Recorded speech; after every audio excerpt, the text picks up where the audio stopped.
બીજી તારીખે આપણે દેડિયાપાડામાં હજારોની સંખ્યામાં આદિવાસીઓને એક થતા જોયા. ન ફક્ત આદિવાસી પરંતુ તમામ સમાજના લોકો ચૈતર વસાવા માટે એક થયા હતા અને હવે 20 તારીખે આ જે દ્રશ્ય છે એ ફરી દેખાશે અને સંખ્યા હજારોથી વધીને લાખોની થવાની છે.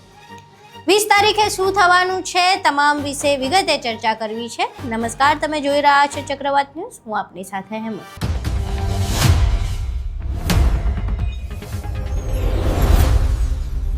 દેડિયાપાડાથી ધારાસભ્ય એવા ચૈતર વસાવાને વનકર્મી પર હુમલો અને ફાયરિંગના કેસમાં સેશન્સ કોર્ટ દ્વારા 7 વર્ષની સજા ફટકારવામાં આવી છે. ચૈતર વસાવા સહિત અન્ય જે 9 આરોપી છે એમને પણ 7 વર્ષની સજા ફટકારવામાં આવી છે. ચૈતર વસાવા હાલ જેલમાં આ સજા કાપી રહ્યા છે, ત્યારે આમ આદમી પાર્ટી ચૈતર વસાવા માટે બહારે મહેનત કરી રહી છે. આના પહેલા દેડિયાપાડામાં એક સભાનું આયોજન કરવામાં આવ્યું હતું. ચૈતર વસાવાના સમર્થનમાં આ સભા કરવામાં આવી હતી અને હવે 20 તારીખે રાજપીપળામાં ચૈતર વસાવાના સમર્થનમાં આવી એક બીજી સભા કરવાના છે. આ સિવાય તેઓ ગામે ગામે જશે અને ચૈતર વસાવાના સમર્થનમાં જે પણ લોકો છે તે લોકો જે ચૈતર વસાવાને જેલની સજા થઈ છે તેના મુજબ કલેક્ટર માટે આવેદનપત્ર લખશે અને બધાએ આવેદનપત્ર ભેગા કરીને આ તમામ આદિવાસી સમાજના લોકો કલેક્ટર કચેરીએ જશે. હવે આખો આ જે પ્રોગ્રામ છે તેને લઈને આમ આદમી પાર્ટીના નેતા મનોજ સોરઠિયા અને નિરંજન વસાવાના નિવેદન સામે આવ્યા છે. પહેલા એ બંને નેતાને સાંભળી લઈએ. નમસ્કાર, હું આમ આદમી પાર્ટીમાંથી મનોજ સોરઠિયા. આપણે સૌ જાણીએ છીએ કે ગુજરાતમાં ભારતીય જનતા પાર્ટીની રાજનીતિ માત્ર ને માત્ર વિપક્ષના નેતાઓને કોઈ પણ ભોગે તોડી મરોડી અને એમને ઝુકાવવા પૂરતી મર્યાદિત છે. ગુજરાત માટે, ગુજરાતના લોકો માટે, ગુજરાતના વિકાસ માટે ભારતીય જનતા પાર્ટીની એક પણ નીતિ આજ સુધી કારગર નીવડી નથી. અને એટલા માટે આમ આદમી પાર્ટીના આદિવાસી સમાજના નેતા અને સમગ્ર ગુજરાત લોકો જેને ચાહે છે એવા ભાઈ ચૈતર વસાવા આજે પણ જેલમાં છે. આમ આદમી પાર્ટીએ તમામ મુદ્દે ભારતીય જનતા પાર્ટીની સામે લડાઈ લડી છે. ભાઈ ચૈતરભાઈ વસાવાએ આદિવાસી સમાજના અધિકારો માટે સતત લડાઈઓ લડી અને આદિવાસી સમાજને ન્યાય અપાવવાનું કામ કર્યું છે. ત્યારે આજે ચૈતરભાઈ જેલમાં છે અને સમગ્ર આદિવાસી સમાજની અંદર ખૂબ જ લોકો દુખી છે અને લોકોની અંદર એક ભાવના છે કે ચૈતરભાઈ વસાવા જલ્દીથી છૂટવા જોઈએ. અને એના માટે આમ આદમી પાર્ટીએ જ્યારથી એ જેલમાં ગયા ત્યારથી લઈ અને છેલ્લા ઘણા દિવસથી અલગ અલગ વિસ્તારોમાં 400 થી વધારે પદયાત્રાઓ કરી. એમના સમર્થનની અંદર સમર્થન માર્ચ કાઢવામાં આવ્યો. ત્યારબાદ દેડિયાપાડાની અંદર ભવ્ય વિશાળ સમાજનું એક સંગઠન અને સમાજના લોકો ભેગા થયા અને માંગ થઈ કે ચૈતર વસાવાને જલ્દીથી છોડવામાં આવે. અને આ ચૈતર વસાવાના સમર્થનના આંદોલનના નવા તબક્કામાં આમ આદમી પાર્ટી આગામી સમયમાં તમામ પૂર્વ પટ્ટીના જિલ્લાઓની અંદર ચૈતરભાઈના સમર્થનમાં સિગ્નેચર કેમ્પેન કરવામાં આવશે. એક પત્ર તૈયાર કરી અને રાષ્ટ્રપતિ મહોદયને મોકલવામાં આવશે. આ પત્ર રાજ્યપાલને, મુખ્યમંત્રીને પણ મોકલવામાં આવશે અને આદિવાસી સમાજના લોકો ચૈતરભાઈ વસાવાને એની સજા માફ થાય, ચૈતરભાઈ વસાવા જલ્દી જેલથી બહાર આવે, એના માટે એક સિગ્નેચર અભિયાન જે છે એ પૂર્વ પટ્ટીના તમામ જિલ્લાઓની અંદર આમ આદમી પાર્ટી કરવા જઈ રહી છે. સાથે આગામી 20 તારીખથી તમામ જિલ્લામાં એક સંમેલન, મહાસંમેલનનું આયોજન થશે અને આ તમામ પત્રો જે સિગ્નેચર કેમ્પેન દ્વારા ભેગા કરવામાં આવશે એ પત્રો લઈ અને કલેક્ટર મારફતે આ પત્રો જે છે એ રાષ્ટ્રપતિ મહોદયને, રાજ્યપાલને અને મુખ્યમંત્રીને મોકલી આપવામાં આવશે. તો આગામી સમયમાં આવતીકાલથી આ કાર્યક્રમની શરૂઆત થશે અને આગામી 1 મહિનાની અંદર સતત આ કાર્યક્રમો જે છે એ અલગ અલગ જિલ્લાની અંદર આ કાર્યક્રમો થશે અને આમ આદમી પાર્ટીના સમર્થકો, કાર્યકર્તાઓ આ કાર્યક્રમની અંદર જોડાશે. આદિવાસી સમાજ આજે ચૈતર વસાવાને પોતાના નેતા તરીકે, પોતાના મહાનાયક તરીકે માને છે અને આદિવાસી સમાજ ગુજરાતનો એ ચૈતર વસાવાની સાથે આવી અને ચૈતરભાઈની સજા માફ થાય એના માટે સૌ સાથે મળી અને પ્રયત્ન કરીશું. જય હિન્દ, જય ભારત.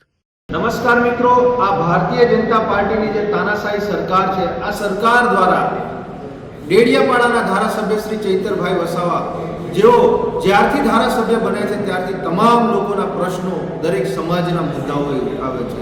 એ રોડ રસ્તાનો પ્રશ્ન હોય, શિક્ષણનો પ્રશ્ન હોય, આરોગ્યનો પ્રશ્ન હોય, સનદની જમીનનો પ્રશ્ન હોય, સ્ટેચ્યુ ઓફ યુનિટી, જીઆઈડીસીનો, આ તમામ મુદ્દાઓ પર એ મજબૂતાઈથી આ સરકાર સામે લડે છે, અવાજ ઉઠાવે છે અને લોકોને ન્યાય અપાવે છે.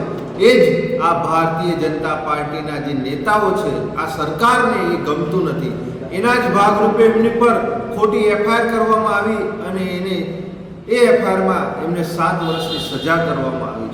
એના જ ભાગરૂપે નર્મદા જિલ્લા અને આમ આદમી પાર્ટી દ્વારા તમામ ગામે નર્મદા જિલ્લાના તમામ ગામડાઓમાં ઘરે ઘરે જઈ અને ચૈતરભાઈના સમર્થનમાં આ એક કાર્યક્રમ રાખ્યો છે, જેમાં તમામ ગ્રામજનો દ્વારા અહીંયા આગળ સહીઓ કરવામાં આવશે અને એની સાથે સાથે એક પેમ્પલેટ પણ એ સૌ ગ્રામજનોને આપવામાં આવશે કે ચૈતરભાઈ જે કામગીરી કરી છે પ્રજાલક્ષી એ મુદ્દાઓ સાથે. અને 20/7/2026 અને સોમવારના રોજ રાજપીપળા ખાતે લાખોની સંખ્યામાં અહીંયા જનમેદની ઉમટશે અને એક ભવ્ય જનસભાનું આયોજન કરવામાં આવ્યું છે. આ જનસભામાં પ્રદેશના નેતા એવા ઈસુદાનભાઈ ગઢવી, ધારાસભ્ય શ્રી ગોપાલભાઈ ઇટાલિયા, ચૈતરભાઈ વસાવાના ધર્મપત્ની શ્રી વર્ષાબેન વસાવા તેમજ અનેક મહાનુભાવો આ કાર્યક્રમમાં ઉપસ્થિત રહેશે.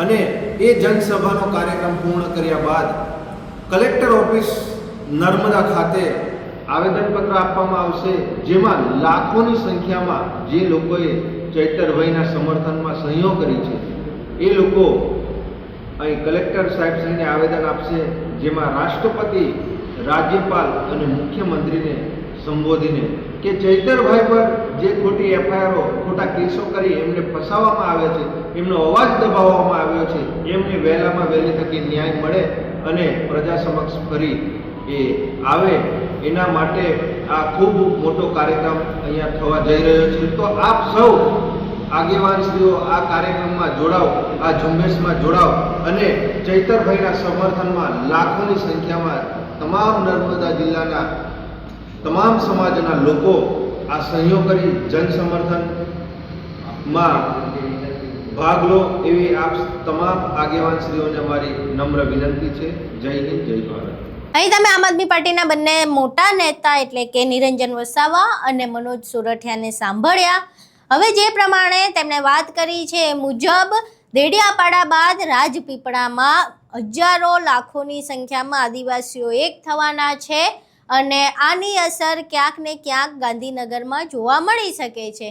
કારણ કે જે પ્રમાણે આપણે પહેલાં પણ વાત કરી હતી કે દેડિયાપાડામાં જે પ્રમાણે સભા થઈ હતી એ સભા આખા ગુજરાતમાં ગુંજી હતી અને ન ફક્ત ગુજરાતમાં પરંતુ ગુજરાતની સરહદો પણ એણે પાર કરી હતી અને હવે રાજપીપળામાં લાખોની જનમેદની એક થશે તેવી વાત કરવામાં આવી છે. ત્યારે હવે શું દ્રશ્યો સર્જાય છે અને 20 તારીખે શું થાય છે તે જોવું રહ્યું. આખો વિડીયો તમે જોયો, આ ઘટના જાણી, આ ઘટના પર તમારું શું માનવું છે? 20 તારીખે જે લાખોની સંખ્યામાં આદિવાસીઓ ચૈતર વસાવા માટે એક થશે તેની અસર કેટલી થશે? શું સરકારમાં તેની કોઈ અસર થશે કે કેમ? અને આવનારી ચૂંટણીમાં આની અસર કેટલી થશે?